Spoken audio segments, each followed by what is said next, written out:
مسیح کے نام میں سب کو سلام۔ تو جے یسودی ہر شے یسودی۔ تو دوستو، پوری دنیا، پوری کائنات کو چلانے والا، بنانے والا کون ہے؟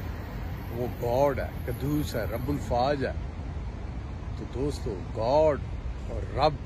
یہ پوری دنیا، پوری کائنات، ہر چیز کو بنانے والا، آپ لوگوں کو عقل دینے والا، ٹیکنالوجی دینے والا، حکمت دینے والا، ذہن دینے والا، صحت دینے والا، اور جو اس کے ساتھ چلتے ہیں ایمانداری کے ساتھ، ان کو دھن دولت دینے والا کون ہے؟ وہ گاڈ ہے۔ گاڈ ہی ہے جو سب کو سب چیزیں دیتا ہے اور مشکلات سے نکالتا ہے، برائی سے بچاتا ہے، اور آپ کو ہر چیز دیتا ہے، نعمتیں۔ پر یہ ہے کہ آپ جو اس سے جڑے ہیں، جو اس کو قبول کر کے اس کے ساتھ ایمانداری کے ساتھ چلتے ہیں، وہ تو دوستو دنیا میں بھی اور دنیا ختم ہونے کے بعد بھی سب کچھ پائیں گے۔ تو جو دوستو اس کو قبول نہیں کرتے، اس کا شکر نہیں کرتے، اس کے ساتھ نہیں چلتے، اس پہ ایمان نہیں لاتے، شیطانی کاموں میں، غلط کاموں میں، برے کاموں میں لگے رہتے ہیں، تو دوستو وہ نقصان اٹھائیں گے، کیونکہ جو ایمانداری کے ساتھ اچھے کاموں میں رہتا ہے اور باقاعدگی میں جو خدا کو یاد کرتا ہے، اس کا شکر کرتا ہے اور اس کے حکموں کو مانتا ہے، تو دوستو وہ دنیا میں بھی سرخرو ہوگا اور آخرت میں تو پیراڈائز کی نیشنلٹی پائے گا۔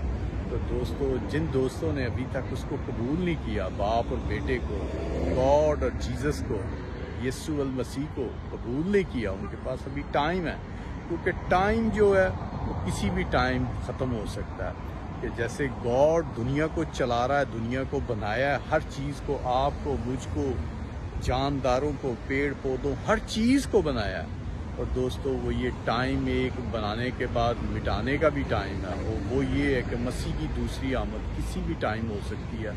وہ ہونے بہت نزدیک ہے۔ تو دوستو، وہ ٹائم ختم ہونے سے پہلے جو اس کو قبول کریں گے وہ ہمیشہ کی زندگی پائیں گے۔ تو جو دوستو ابھی ٹائم ویٹ کرتے رہیں گے کہ آج کرتے ہیں، کل کرتے ہیں، تو وہ دوستو وہ سوچتے سوچتے ان کا ٹائم نکل جائے گا، اور جب ڈور بند ہو جاتا ہے، فلائٹ ٹوٹ جاتی ہے، ٹرین چھوٹ جاتی ہے، اور کچھ بھی چیز لگا لیں کہ اس کا ٹائم ختم ہو جاتا ہے، جو ٹائم لیمٹ ہے، تو دوستو اس کے بعد خواری اور بعد میں ویٹ کرنا پڑتا ہے، یا بالکل کچھ ختم ہو جاتا ہے۔ تو جیسے آپ کی جان کا بھی ایک ٹائم ہے، تو جان کو سونے سے پہلے، ڈیتھ سے پہلے آپ یہ کام ضروری کریں کہ جیزس کو قبول کریں۔ جو جیزس کو قبول کر کے ایمانداری کے ساتھ چلے گا، وہ دوستو ہمیشہ کی زندگی پائے گا، اور جو سوچتے سوچتے ابھی اپنا ٹائم کو گوائے گا، تو وہ دوستو وہ نقصان اٹھائے گا۔ تو آپ لوگوں کو چاہیے دوستو، جو بھی دوست ابھی سن رہے ہیں، تو وہ جیزس کو قبول کریں، کیونکہ جو جیزس کو قبول کرے گا،